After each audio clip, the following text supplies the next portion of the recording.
evening to all of you. Today, I will discuss about the cost volume profit analysis, or also known as the CVP analysis. Today, very important to consider that in terms of the CVP analysis is we distinguish between the variable and the fixed cost, and explain also the importance and the meaning of relevant range in the cost behavior. Number three is the concept of mixed cost. All right. And number four is the five components of the cost volume profit analysis, and indicate the meaning of the contribution margin now, the way it is expressed in terms of numbers. And also I will discuss later about the break-even point. Okay, so the break-even point when you compute for the CVP analysis. Number seven is the margin of safety and the formula, and also the formula in terms of determining the sales required for net income, and also describe the essential features of the cost volume profit analysis or income statement. All right, this is the uh, background or analysis of it. No? Just read, and also the cost component of the cost volume profit analysis. All right. So in terms of cost behavior analysis, very important to consider also the behavior of the variable and the fixed cost in terms of the relevant range. What do you mean of that? Number one is the starting point of it is the cost behavior analysis of the business. Okay? Meaning, if your sales will increase, what will happen to your variable cost or the variable cost per unit, the fixed cost, and the fixed cost per unit. All right. Later, again, I will describe what will happen to that cost, the cost per unit within the relevant range. That's why in terms of the activity level, it may be expressed in terms of sales dollar, miles driven, room occupancy, or the number of dance classes taught. So basically, it is based or it depends now on your company. That's why activity level is very important to consider in the CVP analysis. All right. So in terms of activity, we also consider activity level and the activity index because it will cause the changes in the behavior of cost. Later, I will discuss the essence of it. So as described during our uh, uh, uh, introductions of the management accounting, we distinguish first what do you mean of variable and what do you mean of fixed costs. All right. So variable costs are costs that vary in total directly and proportionately with the changes in activity level. All right. And while the variable cost per unit will remain the same at every level of activity. What do you mean of this? Meaning, if your sales will increase, what will happen to your total variable cost? Very good. Total variable cost will also increase. If the variable cost will decrease, what will happen to your if your sales will decrease, what will happen to your variable cost in total? It will also decrease. While the variable cost per unit will remain the same regardless of the changes in your activity. All right. So this is the graph in terms of the variable cost. Okay. And you have also your fixed cost. Fixed cost, no? Regardless of the changes in your activity, total fixed cost will remain the same. While the fixed cost per unit now will vary inversely with the activity level. Meaning, when your sales will increase, what will happen to your fixed cost per unit? It will decrease. If your sales will decrease, fixed cost per unit will decrease. Sorry, when your sales will increase, fixed cost per unit will decrease. When your sales decreases, fixed cost will increase. Right? That's why very important, no, the behavior of your fixed costs. All right. To illustrate again, so as part of your review, so this is your explanations, no, about the sales. All right. You have your variable cost. Okay. So this is the formula to compute for net income, no, in your uh, managerial accounting, right? So you have here contribution margin, and you have your fixed costs, and you have your net income. All right. So here, so what if this is your per unit, okay? And this is also your percentage. All right. And this is your total. So later, okay, what do you mean of this? Okay. What if your sales is 500, your variable cost is 300? So in terms of this, no, sales minus variable cost is equals to your contribution margin. That's why, sorry, your CM is how much? 500 less 300. Your CM is equals to 200. All right. In terms of percentage, again, so this is always at 100%. Okay. Sorry, I'll put it first. Always this is at 100%. All right. How about the variable cost? So the variable cost is you just divide 300 by 500. All right. How about the contribution margin? CM is 200, diba? Divided by your 500. That's why meaning the variable cost is 60% of your sales, while contribution margin is 40% of your sales. All right. In terms of total, let's say this is at 200,000. All right.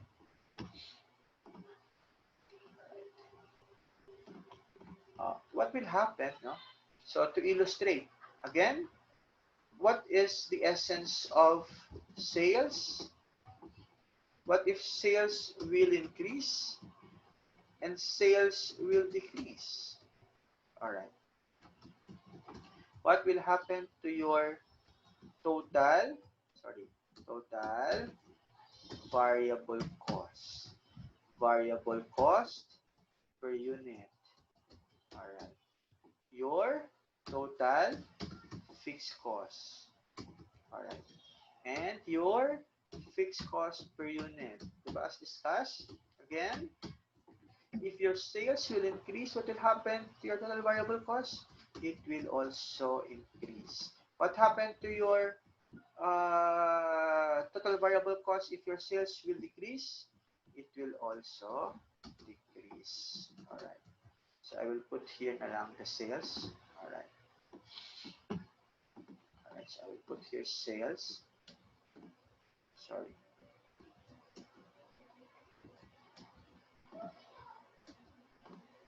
All right. How about your variable cost per unit? Remain the same and remain the same. How about the total fixed cost? If your sales will increase, what happened to your fixed cost? Remain the same, remain the same. How about if your sales will increase? Fixed cost per unit vary inversely. So this is decrease and this is increase. All right.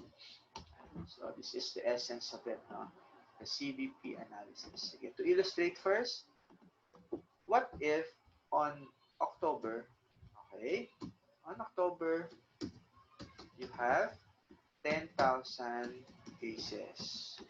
So how much now would be your sales?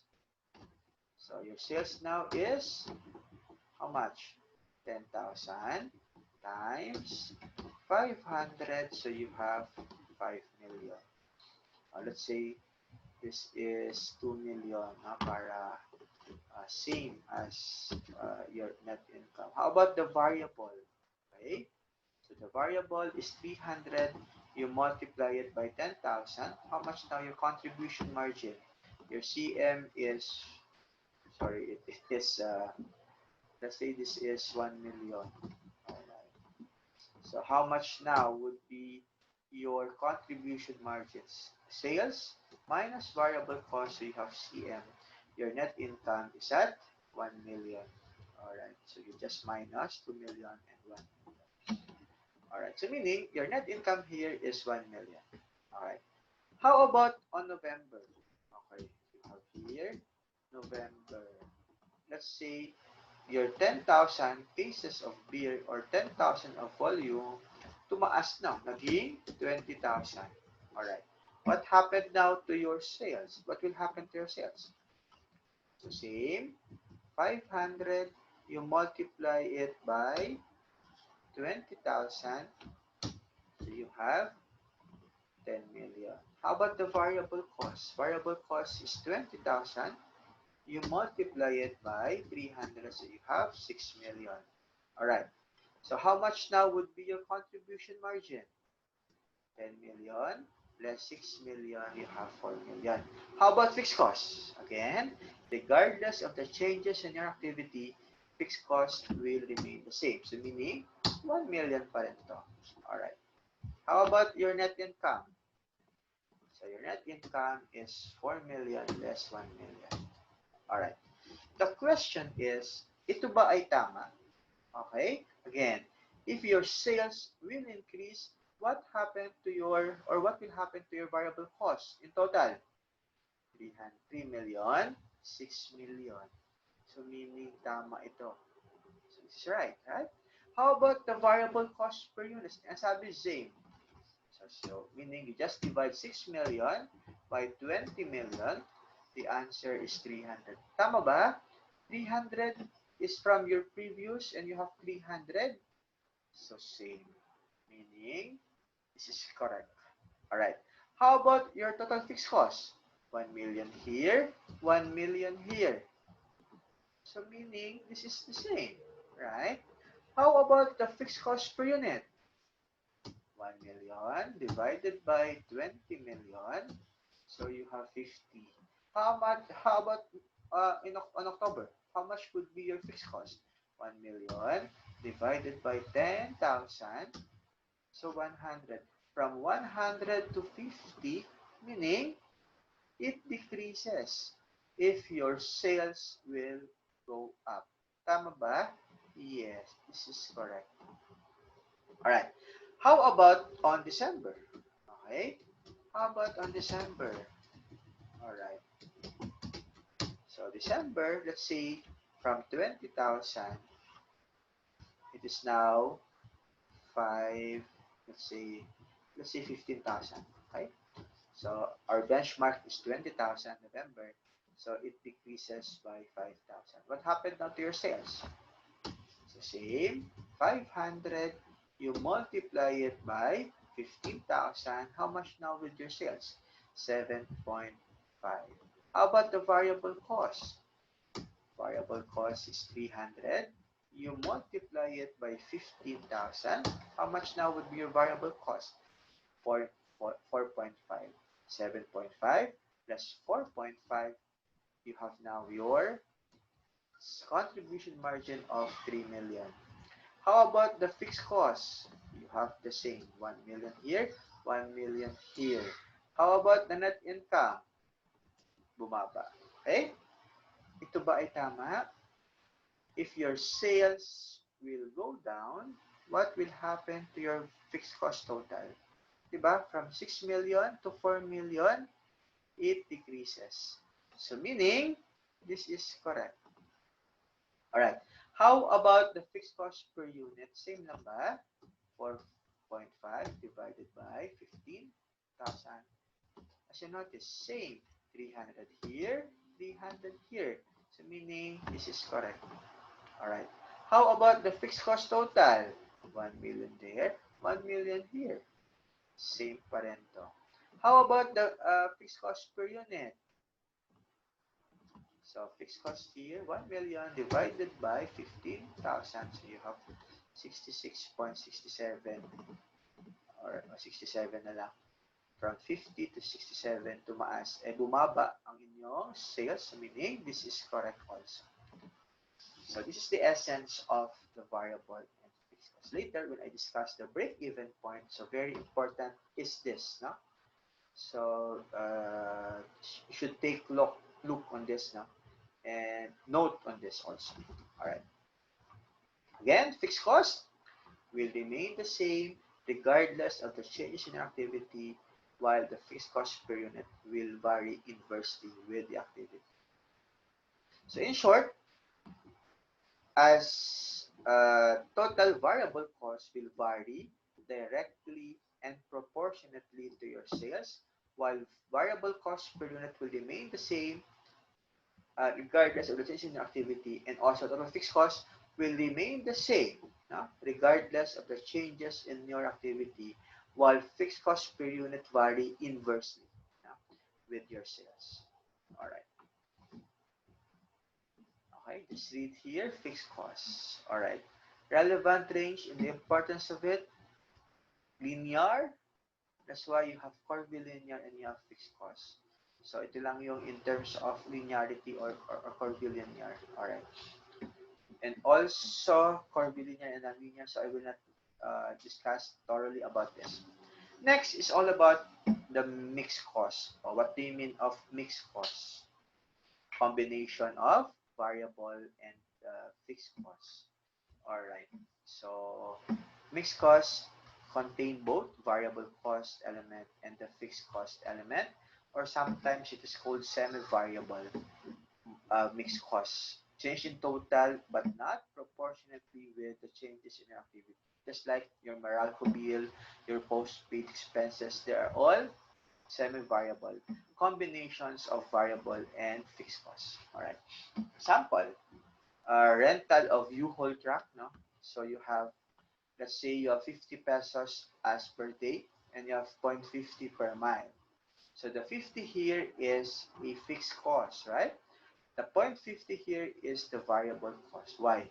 Because you are paid 50 pesos, but based on per mile, you are also paid 0.50.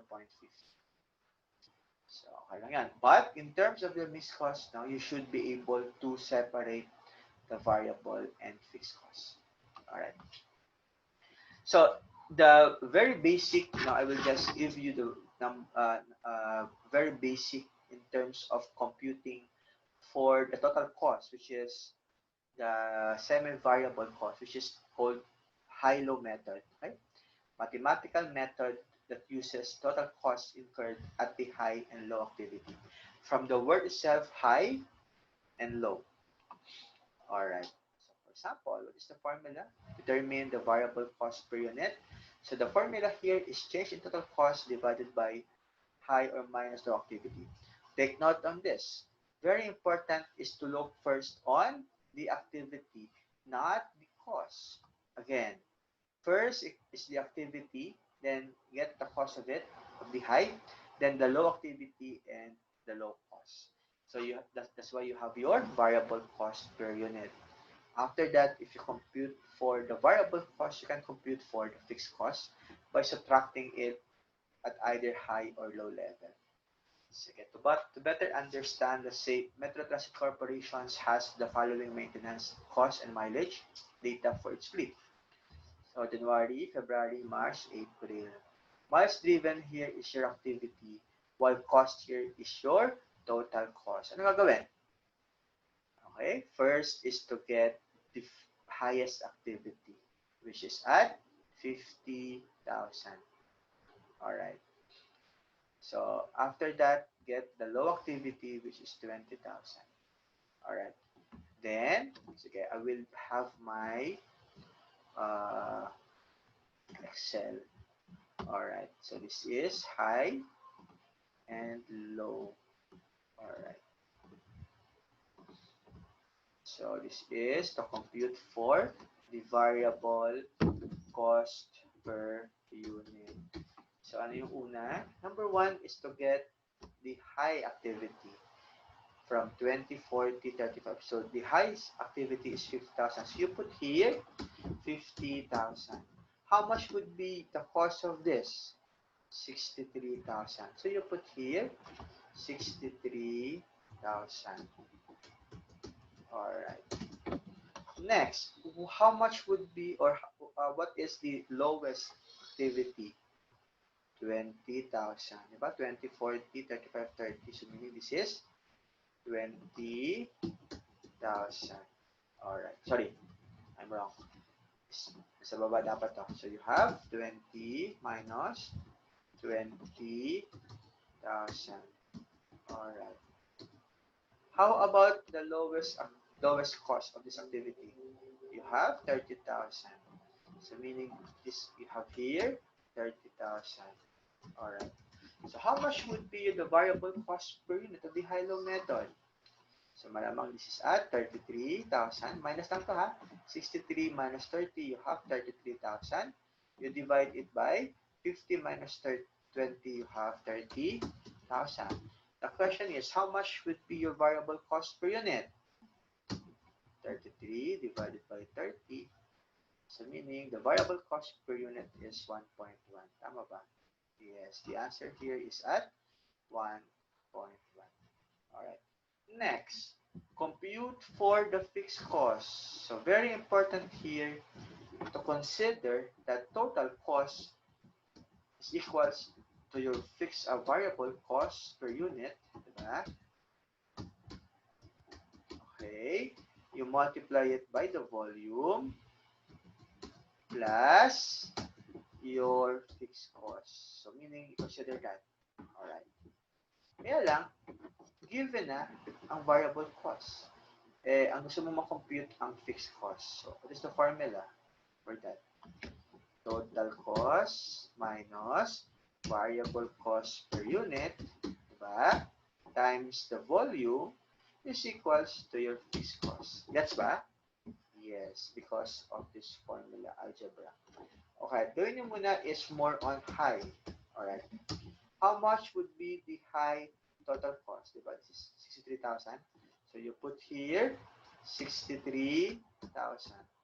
How much would be the variable cost per unit? Diba ito yun? Variable cost per unit, which is 1.1. So you put here 1.1. How about the volume? Diba ito yung volume? 50,000. So you multiply it by 50,000. Alright, sige. So 1.10, you multiply it by 50,000 is the volume. Sa Tagalog, di ba ito yan? 50,000. How much now would be the variable cost? 1.1, sorry. 1.1 times 50,000. So how much now is the variable cost? Okay. Sorry. Alright, so meaning your total cost here is worth 63 minus 55, 8,000. Meaning your fixed cost here is at 8,000. To check if it is correct, you can also look on your low cost. Alright, how much would be the total cost in the low? Diba given, this is at 30,000. Ito yun, diba? 30,000. So you put here 30,000. How about the variable cost? Okay, same, 1.1. Alright, but the total volume here is not anymore 50, but 20. Diba ito yun? So you put here 20. So how much now would be the variable cost? So the variable cost here is 1.10. You multiply it by 20,000. So how much now would be your fixed cost? Dapat the same. When you compute for high and low, should have the same answer. 3,000 ba? Yes, meaning you are correct. So in terms of this, very important that the variable cost per unit is at 1.10, while the fixed cost component is 8,000. Later, I will discuss why is it that we need to compute for the variable cost per unit and the total fixed cost? Alright. Tama ba? Yes, you have 8,000. The question is, how much would be the variable cost per unit? 1.10. How much would be the fixed cost? 8,000 and 8,000. Alright. Sige. Okay. Today, also, I will discuss about the 5 components of the cost, volume, profit analysis. Alright.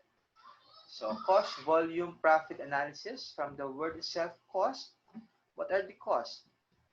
Fixed and variable cost. What is the volume? This is your volume, right? Here is your volume. Alright. How about profit? Profit is this, your net income, right? So this is your net income profit.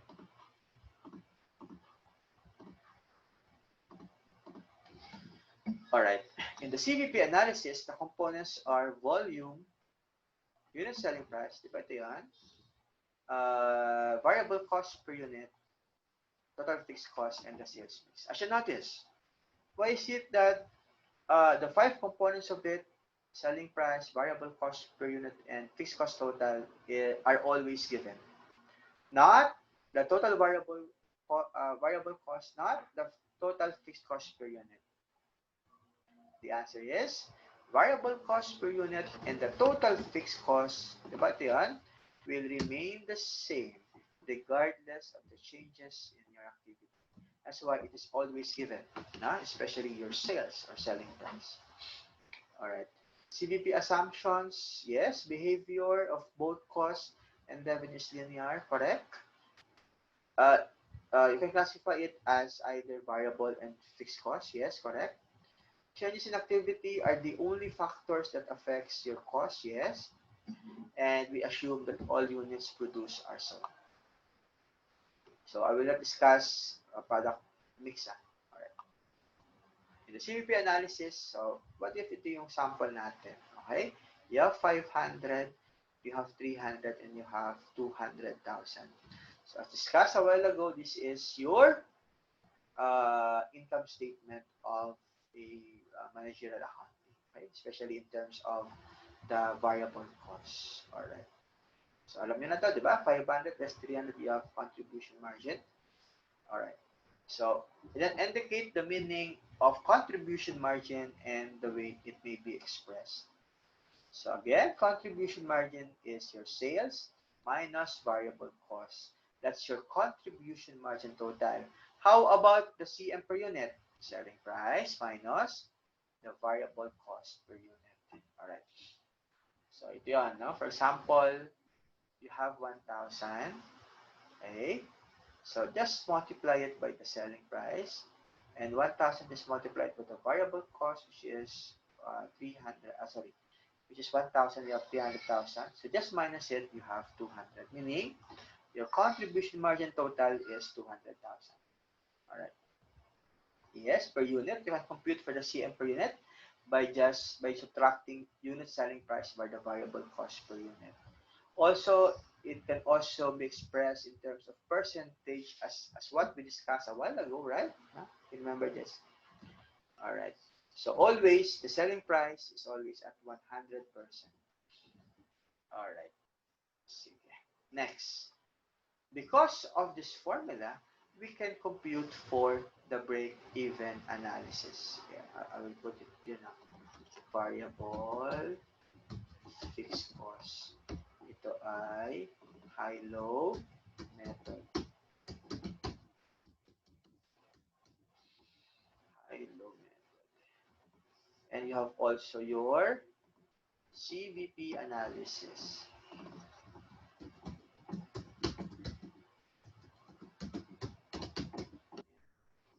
Alright, so I will just copy here. So copy.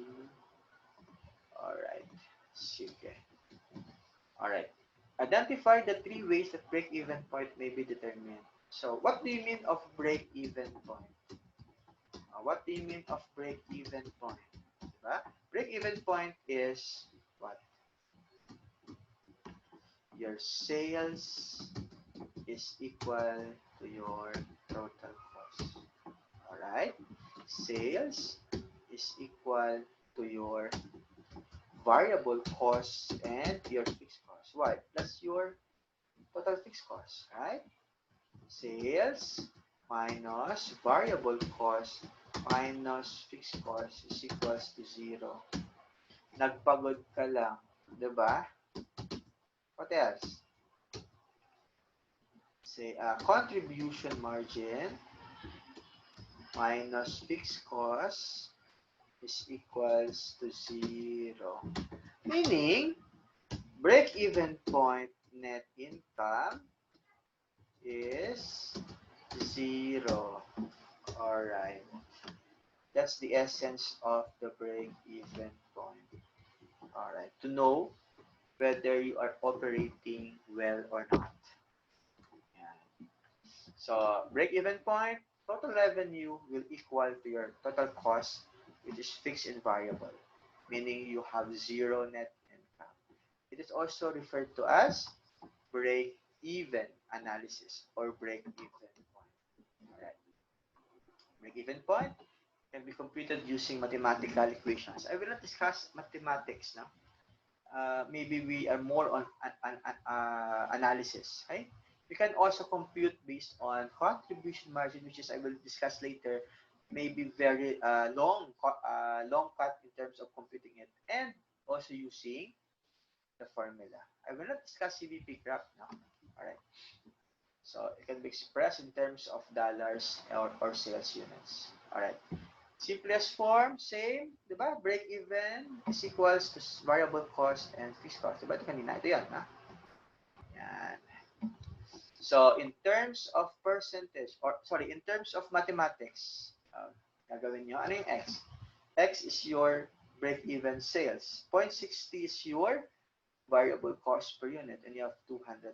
So, you want to get the 500,000. Alright, paano yun? So, ito ay lalagay mo sa kabila, you have 0.40, you have 200,000. You divide it by 0.40, you have 500,000. Don't worry, I will give you the most easiest, no, sorry, most easiest pa. The easiest in terms of computing for the break-even point. Alright. In terms of units, same formula. Break-even sales minus variable cost and fixed cost. Same. Ito naman to get the 1,000 units. Alright. Sige. First is using mathematics. And you can also use long equations. Okay. Sorry, long cut. So, paano yun? Okay lang ba? I will just copy it here. Yes, copy. Alright. Here. Diba? This is, I think, 200,000 na as given kanina. So, this is 200,000. Hindi pa siya given. Alright. Hindi pa ito given. So, ito lang yung given, right? Yan. So, ano gagawin natin? No? Long cut, alam natin na ang break-even point, your net income here is 0. So, you put here 0, right? If you have 0 here, work back. Malamang. This is at 200,000. Alright. As you notice, the 200,000 is your contribution margin, which is at 40% of your sales. If you want to know the 100% of it, anong gagawin? You just divide it by 40%. That's why your sales is 200,000 divided by 40%. The answer here is at 500,000. Same lang ba kanina? Yes. How about variable cost? Just minus it. So this is 300,000. Or you can also do 500,000 times 60%. Same as 300,000. Alright. This is a long cut. Just put 0, then you work back. How about the volume? So meaning the volume here is at 500,000 divided by 500. Meaning the volume here is at 1,000. Di ba kanina? Same? Yes. Or 300 divided by 300, 200 divided by 200. Same lang yan. The answer here is at 1,000 volume. That's the long cut. No? Also, you have formula to compute for it. Alright, so ano na ito, di ba? Fixed cost divided by CM, you have break-even point. So same, you have 1,000. In terms of dollar, as you notice, it is to be divided by 40%. So very good, no? In terms of your fixed cost. Alright. Huwag na to, bugap. Or you can also use, you can also use the formula. What is the formula of this? To compute for the break-even point. The formula here is what? This is at break even in peso. The formula here is what? Total fixed cost. So this is at total fixed cost divided by your what? Break-even point in peso. So it is to be divided by CM percentage. Parehas ba kanina na 500,000 is the answer? Tignan natin. So how much would be your total fixed cost? Diba given naman? 200,000. So this is at 200,000. Alright. How much now would be your CM percentage? 2 million na ba? Sorry. Diba CM is given 40%? So meaning you just divide it by 40%. So you divide it by 40%. How much now would be your break-even in peso? Same lang ba? 200,000 divided by 40%, the answer is 500. Same. You have 500,000 here. How about the break-even point in units? Break-even point in units. So what's the formula? Same. Total fixed cost divided by CM percentage. Or it is now CM per unit. Alright, how much now would be your break-even in units? So same, you have 400,000. Pero magkano yung CM per unit? Not in 40%, but you have here, CM percentage is at 200. This is number.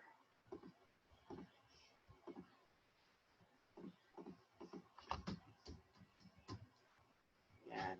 So how much would be your break-even in units? So the answer is 1,000. Same lang ba?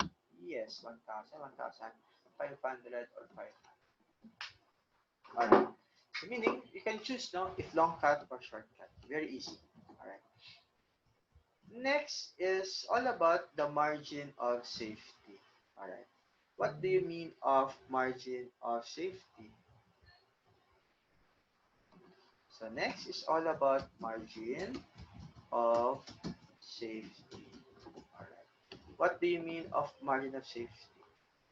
So margin of safety is the difference between actual sales and expected sales at break-even point. So meaning this is the breathing room or caution that management has in order to break even if actual sales will fail to materialize. Alright. So break-even point, ano yung formula? Sorry, margin of safety or MOS na lang, ha? The formula here is equals to, diba? Actual sales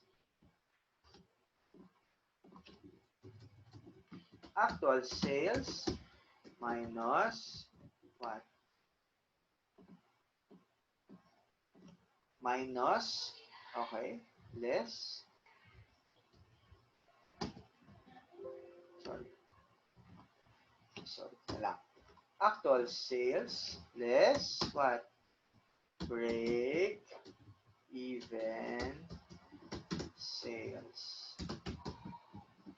Alright, what do you mean of this? So meaning the MOS here is actual sales. The question is how much would be your actual sales? let's say, ito yung ano natin ito yung sales natin. Sige, I will give you example, no? Let's say, actual sales is, sorry, this is at 500. Let's say, your actual sales is at 800,000. Alright.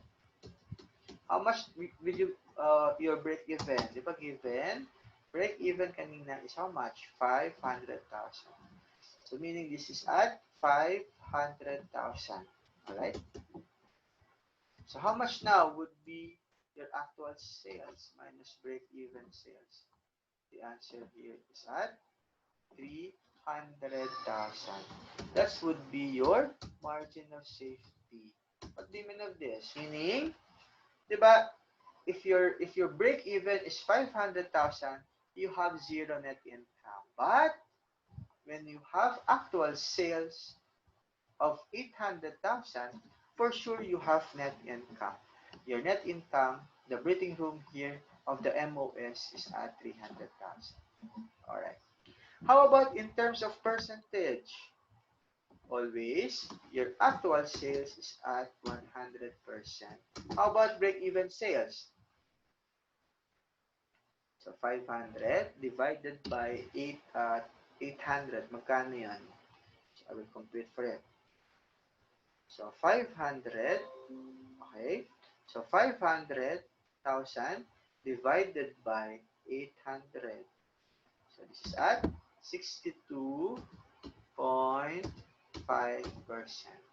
Or you can also use 162.5. You have, sorry, 100 less 62.5. This is 37.5%. So, ganun lang. Okay? 37.5%. Alright. Or you can use 300 divided by 800. Alright. So, yan. By the way, I have question kanina. Right? How about this? No? What if you have additional sales of 1,000? Do you think you have a net income here? Very good. The answer here is 200 pesos net income. Alright. My question is, paano mo nakuha ang 200,000? Diba? So, just multiply CM 200 by 1 additional. Sir, what happened to the fixed cost? Fixed cost will remain the same regardless of the changes in your activity. Okay, saan ba nagaling 200? So, gagawin natin is, di ba 1? So, 500. To check out if 200 is correct. 500, you multiply it by 1,001. Also, variable cost, di ba? 300, you multiply it by 1,001. Hopefully, tama Alright, sorry. 1,001, you multiply it by 300,000. What happened there? Sorry. 300, you multiply it by 101. Sorry. Problem ang aking Excel. Alright. How much would be your contribution margin? The answer is 500 minus 300,000. Tama ba? Yes. 202 minus 200. The answer is 200 pesos. Alright. So, tama. Margin of safety can also be expressed in terms of dollar. Yan. Sales minus break-even. Ano sabi ko? Actual sales is always at 100%. And you just divide it by this, and you divide it by this. Okay?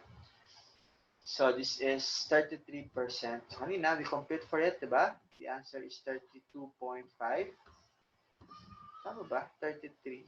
So, 250. Okay, sorry. Iba ito. Alright. So, 250 and, alright. And 350. Alright. So, again, in terms of percentage, always 100% is your actual sales. And you just divide it by it. Okay? By this. Okay? Alright. Next is all about sales required to earn a target net income. Huwag naman tayo puro break even. What if in terms of this you have now target net income? All right. So this is margin of safety. This is gonna be the target net income. All right, target net income. Sorry, target net income. All right. So same of this. I will copy it now. All right. What if for this formula? All right. Let's say given to ha. All right. All right. What if I want to have net income of 500,000? The question is how much would be your sales if I want to have net income of 500,000? So gawin nilang work back pa din. So this is 700,000. Tama? Yes. 700 minus 200, you have 500. The question is how much would be your sales? If the 700,000 is the 40% of your sales, you divide it by 40%. So magkano yun? 700,000 divided by 40%. Meaning, you need to have 1.750 in order for you to have 500,000. Same of this. Variable cost. So you have, pwede mo naman gawin ay 1,750. You multiply it by 60%. So same lang yan. What do you mean of this? Meaning, you need to have 1.750 of sales in order for you to have 500,000 net income. How about uh, your sorry? How about in terms of your uh, net income? Okay. So here, sorry. How about in terms of your volume? How much would be your volume? I think given already, no? B3 divided by B3, yes. So meaning you need to have 3,500 units in order for you to have net income of 500. Or you need to have 1.750 sales in order for you to have 500,000. That's the long cut. How about the shortcut? Uh, you have formula there, no, to compute for it. So you need to have sales, no, in peso. So ano yung formula? So the formula here is, alright, sorry, the formula here is total fixed cost, okay, and then you add, sorry, plus what? Total fixed cost plus your target profit. Alright. You divide it by, if sales in peso, it is CM percentage. See nga if it is correct. How much would be your total fixed cost? Alright.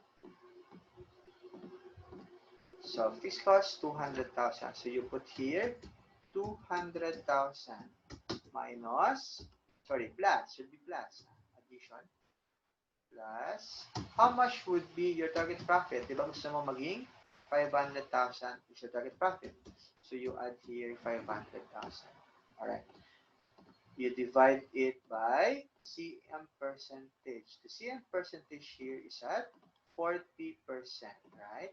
Sorry. So this number. Alright, sorry. Yan. So this is at 40%. So how much would be your sales?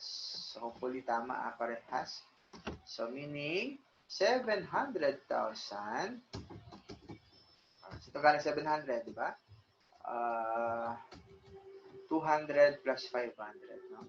You divide it by 40%. So the answer is 1.750. Same ba? Yes. 1.7 here, 1.7 here. Same. How about sales in units? Alright. So same formula, but it should be CM per unit. Sales or TFC. TFC, total fixed cost yan. Okay? So here, same. Alright.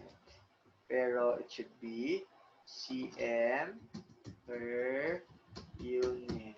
Alright. So this is not anymore percentage, but this is 200 pesos. Alright, sorry.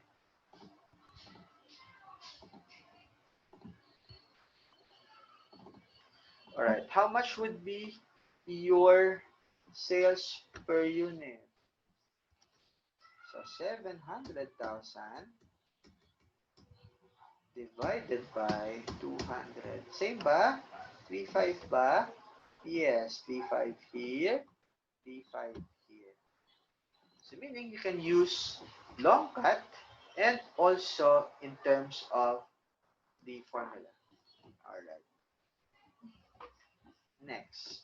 So next is all about, also I will discuss the, uh, sorry, the operating leverage. No? Alright. I think not part of the PowerPoint.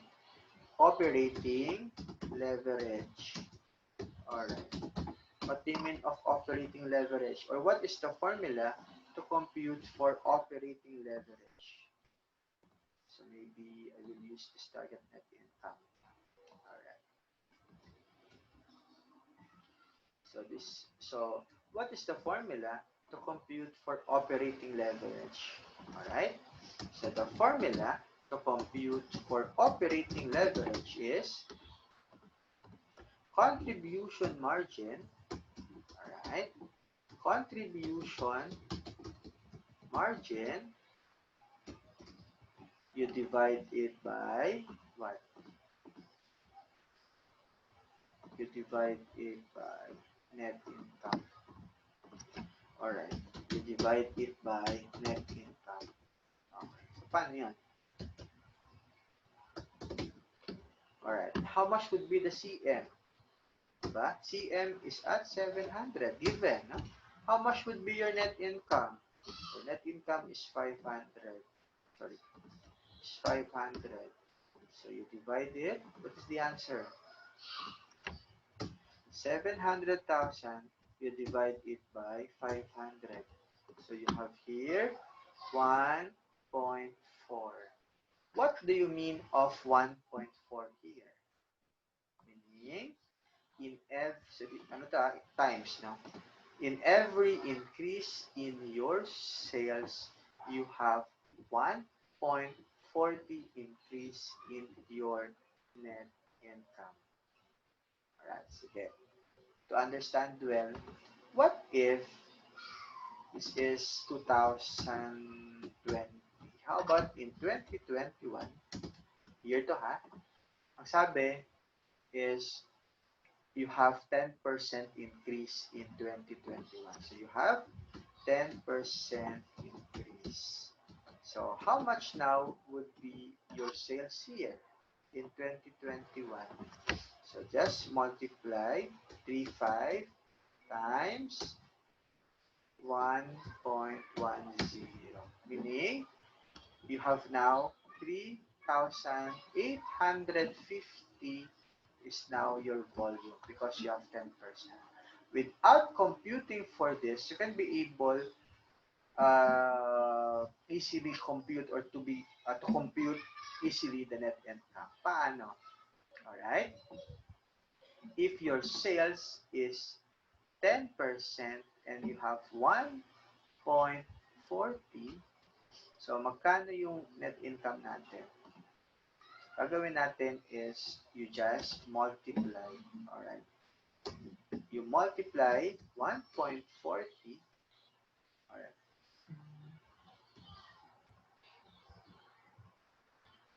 So you multiply it by, sorry. So 1.40, sorry.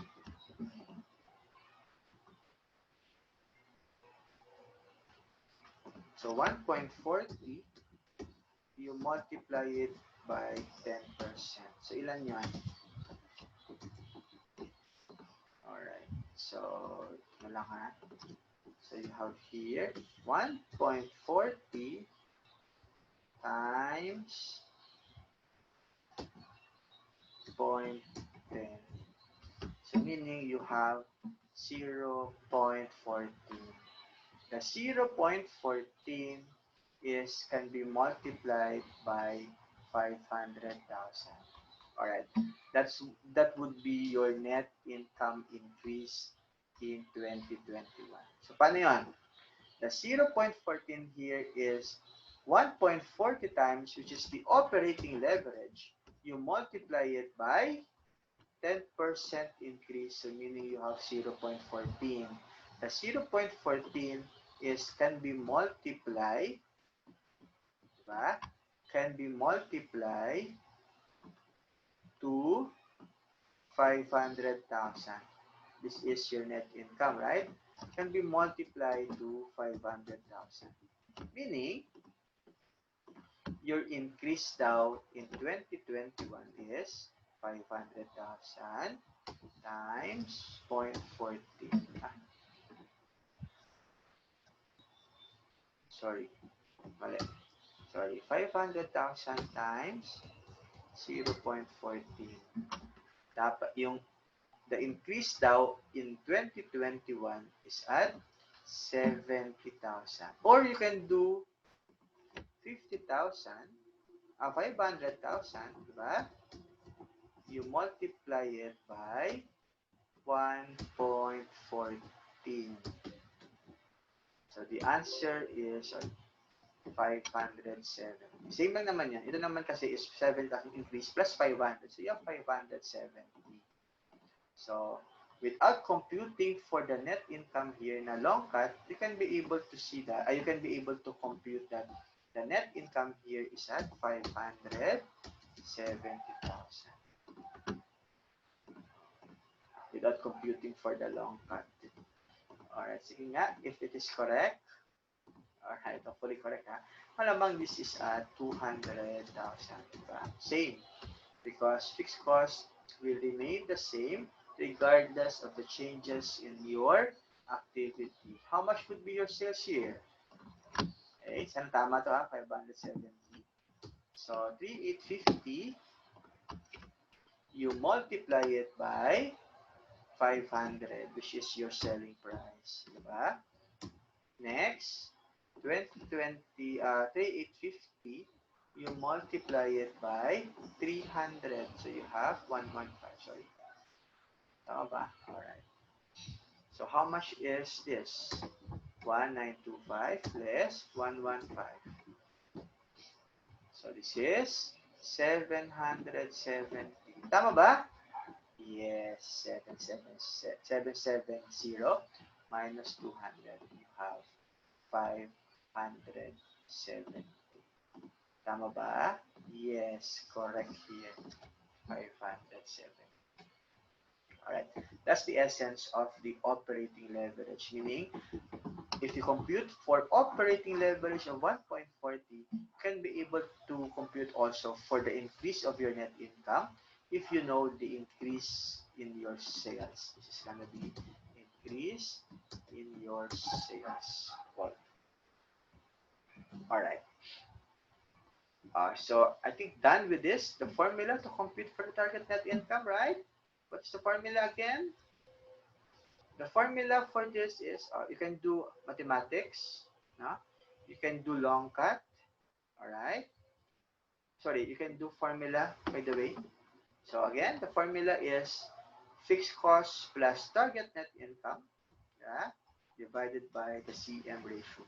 Same as this, right? Target net income. Ito. target net income, but sorry, should be target net income. Same as this, na? Total fixed cost plus target profit divided by CM plus. Same lang, okay? Same. Alright, I will not discuss CVP graph. Alright, I think we are done in terms of the CVP analysis. So next week, I will discuss about variable and absorption costing. Alright, hopefully you learned a lot in terms of CVP analysis, now including the break-even point, including the margin of safety, including the operating leverage, also the target profit. All right. Thank you very much for listening. See you.